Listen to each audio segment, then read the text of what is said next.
उधर केंद्रीय स्वास्थ्य मंत्रालय की तरफ से जारी की गई गाइडलाइंस के बाद एयरपोर्ट पर विदेश से आने वाले यात्रियों की टेस्टिंग अब शुरू हो चुकी है। अब देश के सभी एयरपोर्ट पर विदेश से आने वाले यात्रियों की स्कैनिंग और कोरोना उनका टेस्ट होगा। केंद्र सरकार की तरफ से निर्देश इसको लेकर जारी कर दिए गए हैं कि सभी राज्य स्वास्थ्य मंत्रालय की एडवाइजरी का सख्ती से पालन करें और इसके लिए बाकायदा केंद्र सरकार ने नागर विमानन मंत्रालय को पत्र भी लिख दिया है। चीन समेत दुनिया के कई देशों में कोरोना मरीजों की गिनती अचानक बढ़ने के बाद भारत ने भी सावधानी बरतनी शुरू कर दी। देश के कई शहरों में एयरपोर्ट और रेलवे स्टेशनों पर यात्रियों की जांच शुरू हो गई। हालांकि ये अपील भी की गई कि लोग दूसरे देशों का हाल देखकर कतई न घबराएं। पटना के रेलवे जंक्शन पर यात्रियों की रैंडम जांच शुरू कर दी गई। स्वास्थ्य विभाग के कर्मचारी यात्रियों की रैपिड टेस्टिंग करते दिखे। यहाँ पर टीम तैनात कर दी गई है जो सुबह 6 बजे से ये जूस और आइसक्रीम शॉप चलाते हैं और हर महीने 3 लाख तक कमाते हैं। आपको शुरू करना है, इनसे सीखना है तो फ्रीडम ऐप को अभी डाउनलोड कीजिए।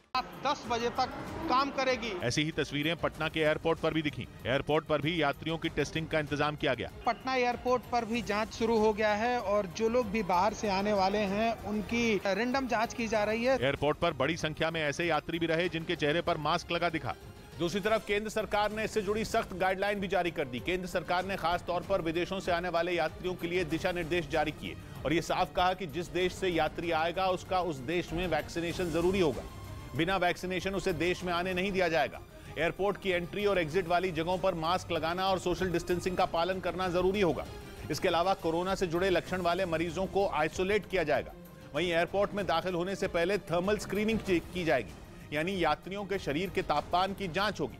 इसके अलावा फ्लाइट के कुल यात्रियों के 2% यात्रियों की रैंडम सैंपलिंग होगी। दूसरी तरफ केंद्र सरकार ने नाक से दी जाने वाली वैक्सीन को भी मंजूरी दे दी, जिसका इस्तेमाल एक प्रिकॉशन डोज की तरह होगा। पहले से कोवैक्सीन लगी हो या कोविशील्ड, प्रिकॉशन डोज के तौर पर नाक से दी जाने वाली वैक्सीन लगाई जा सकेगी। भारत बायोटेक की इस नेजल वैक्सीन का नाम इनकोवैक है। जिन लोगों को सुई लगवाने से डर लगता है या तकलीफ होती है उनके लिए ये वैक्सीन उपयोगी साबित हो सकती है। दूसरी तरफ दावा यह है कि नाक से शरीर में जाने वाली वैक्सीन वायरस को शरीर में दाखिल होने से भी रोक सकती है।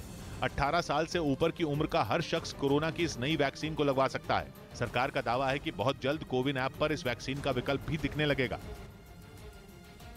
उधर चीन में लगातार बढ़ रहे कोरोना के मामलों को देखते हुए केंद्र सरकार भी अब पूरी तरीके से अलर्ट हो चुकी है। कोरोना को लेकर केंद्रीय स्वास्थ्य मंत्रालय की तरफ से लगातार गाइडलाइंस भी अब जारी की जा रही है और इसी कड़ी में दोबारा राज्यों को स्वास्थ्य मंत्रालय ने चिट्ठी लिखकर कई तरह के दिशा निर्देश दिए ताकि किसी भी सूरत में देश कोरोना के हालात से निपटने के लिए तैयार रहे। जैसे ही स्वास्थ्य मंत्रालय की तरफ से चिट्ठी जारी की गई, राज्य सरकारें भी तैयारी में जुट गई। उत्तर प्रदेश के मुख्यमंत्री योगी आदित्यनाथ ने डिप्टी सीएम ब्रजेश पाठक और स्वास्थ्य अधिकारियों के साथ बैठक की, जिसके बाद अधिकारियों को कोरोना के नियंत्रण और निगरानी बढ़ाए जाने के साथ ही वैक्सीनेशन में तेजी लाने के निर्देश दिए।